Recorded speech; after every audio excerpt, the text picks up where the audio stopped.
Hello everyone, welcome back to my channel. Today we will discuss question number 5 of chapter 2 from Usha Publications. The question is A and B are partners in 3:2 ratio.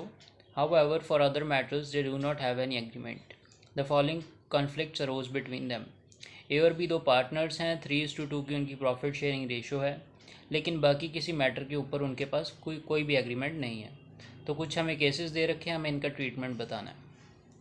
First है be advance loan ₹50,000 to the firm and claim interest at 10% per annum. B ने firm को 50,000 का loan दिया है जिसके ऊपर वो 10% का इंटरेस्ट जो है क्लेम कर रहा है. जब पार्टनरशिप डीड एब्सेंट होती है तो इंटरेस्ट ऑन लोन तो दिया जाता है, लेकिन 10% के हिसाब से नहीं, वो 6% के हिसाब से दिया जाता है. तो बी को 10% नहीं मिलेगा, 6% मिलेगा 50,000 का. Clear. Second is B through his contracts brought business ₹5 lakh to the firm and claimed a commission of 5% on 5 lakh. अब B ने अपने कॉन्ट्रैक्ट्स के थ्रू बिजनेस को 5 लाख की सेल करवाई है जिसके ऊपर वो 5% का कमीशन मांग रहा है, लेकिन जब पार्टनरशिप डीड एब्सेंट होती है तो किसी भी प्रकार का कमीशन, सैलरी, बोनस नहीं दिया जाता, तो B को कोई कमीशन नहीं मिलेगा. क्लियर.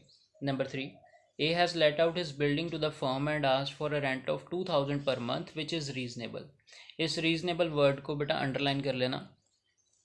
इसका मतलब क्या है कि ए ने अपनी पर्सनल बिल्डिंग फर्म को दी है रेंट के ऊपर और उसके बदले में वो 2,000 रुपीज़ पर मंथ का रेंट मांग रहा है. देखो, अगर यहाँ पे ये वर्ड ना लिखा होता, रीजनेबल वर्ड ना लिखा होता, तो हम रेंट नहीं देते, लेकिन ये वर्ड लिखा है रीजनेबल, तो हम रेंट देंगे. जब क्वेश्चन में खुद से मेंशन कर दे कि वो चीज़ रीजनेबल है यानी जायज़ है, तो हमें वो चीज़ देनी पड़ती है. ओके. ना लिखा होता तो हम नहीं देते, लेकिन रीजनेबल लिखा है तो वो चीज़ हम पे करेंगे. ओके.